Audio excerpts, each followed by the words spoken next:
Welcome to Nasdaq Trade Talks. I'm Jill Malandrino, global markets reporter at Nasdaq. Joining us for this segment, we have Nitin Gaur, the managing director at State Street Digital, previously founded IBM Digital Asset Labs and served as CTO of IBM Worldwire with a vision to transition the financial market to the digital economy. Nitin, it's great to have you with us. Welcome to Trade Talks. Thank you, Jill. Glad to be here. You got it. Recently, State Street and yourself have been looking more into blockchain technology. What is it that sparked this interest? Well, I view State Street in providing and serving the industry in three broad areas. One is business as usual. This is something that we provide. We've been providing this industry for 200 plus years, is that even the new emerging crypto finance industry powered with blockchain needs financial services. They need things like banking and foreign exchange and fund accounting, administration. I see that as a BAU service. The second swim lane is disruptive elements. These are entering into crypto finance, starting with custody and the use cases and asset classes that have regulatory clarity and well understood risk models. So safe to say that DeFi protocols are in distant future. And the last sort of swim lane or last sort of model is transformative elements. This is my primary interest, is the infrastructure modernization play, where we tokenized sort of existing assets such as money market fund or even fiat, which is the CBDC and stablecoin conversations that we are having, to achieve essentially transactional efficiency and cost reduction of managing the subsystem and related infrastructure. So I see State Street being in these different areas and forging ahead with these use cases. What are the hurdles and impediments preventing the existing financial system participants from adoption of blockchain technology?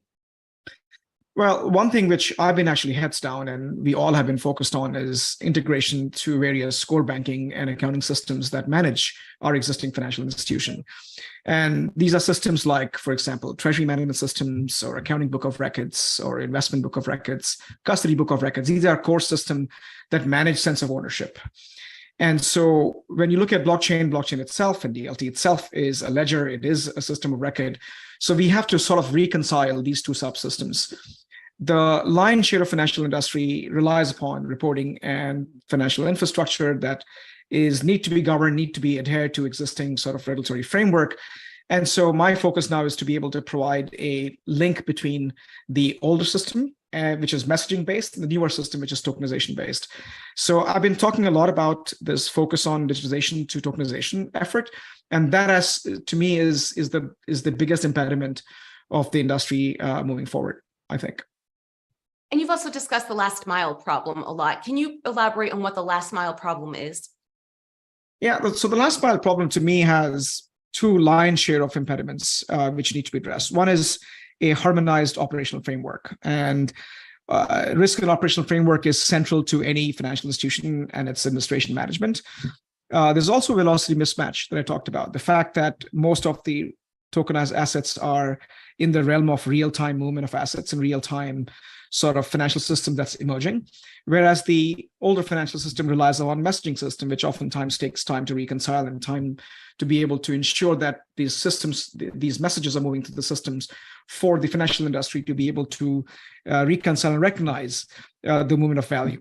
So an operational framework is important, and while the industry is transitioning into tokenized infrastructure, we have to manage both the systems together. So these are two distinct systems that has to be managed, and they need to have an operation, a harmonized operational framework, because if a money market fund or if a tokenized assets is in tokenized forms or digital form, they need to have the same lens of how they're administered, how they're monitored, and how they're reported. Second thing, which I think is single most important design choice that we have to look into, is interoperability. And this is interoperability between on-chain and off-chain, which is not only between the existing system, but between multiple chains that are emerging, whether it's a layer 1 or layer 2 chains.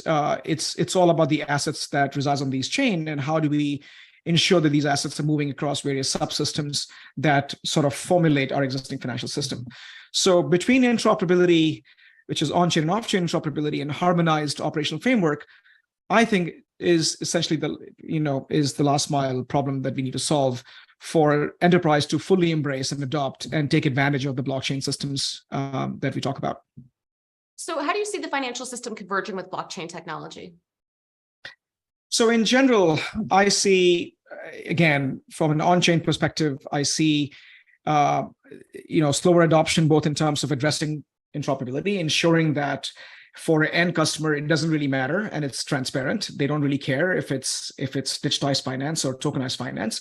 And they should essentially be able to not discern, but still be able to see advantages in terms of the two issues of time and trust, which is the cost of doing business. But at the same time, they should have visibility and access to these asset classes, regardless of the system they reside in, whether it's an older legacy system or the newer tokenized system per se. And I think that the financial institutions, whether it's the legacy financial institutions like ourselves and the newer financial systems, have to ensure that there's a lot of energy and time spent in discerning between these two different systems and providing the value to the end user for them not to have to worry about if they're dealing with tokenized assets or digital assets. So a lot of experimentation, a lot of investment into infrastructure, ensuring that we are adhering to the existing compliance framework, but also educating the industry and the leadership in terms of embarking on this new journey of tokenized finance. And finally, Nitin, what about the future of on-chain finance is the most exciting to you? Oh, this is great, Jill. So a few things, right? I, of course, focus on efficiency that excites me, which is both in terms of cost and transparency, which is why we all are here. Second thing I think is innovation in financial instruments. I think we all have seen the emergence of decentralized exchanges, the lending protocols, the liquidity pools, which is innovation and has massive implications on things like treasury management, cash management, and ability for people to engage in financial primitives like borrowing and lending and collateralization. I also find new avenues to access exciting. By virtue of fractionalization, we're able to provide much more egalitarian access. We create larger markets because of this egalitarian access that includes more liquidity, and on and on and on. We are able to include. So there's a whole element of financial inclusion that excites me, which is one of the primary reasons why I got into it.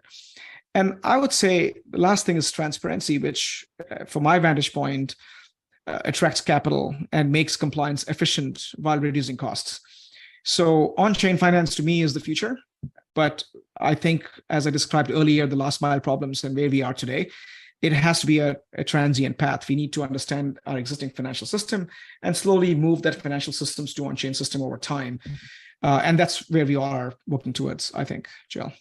All right, Nitin, we appreciate the insight. Thanks for joining us on Trade Talks. I'm Jill Malandrino, Global Markets Reporter at Nasdaq. Take care.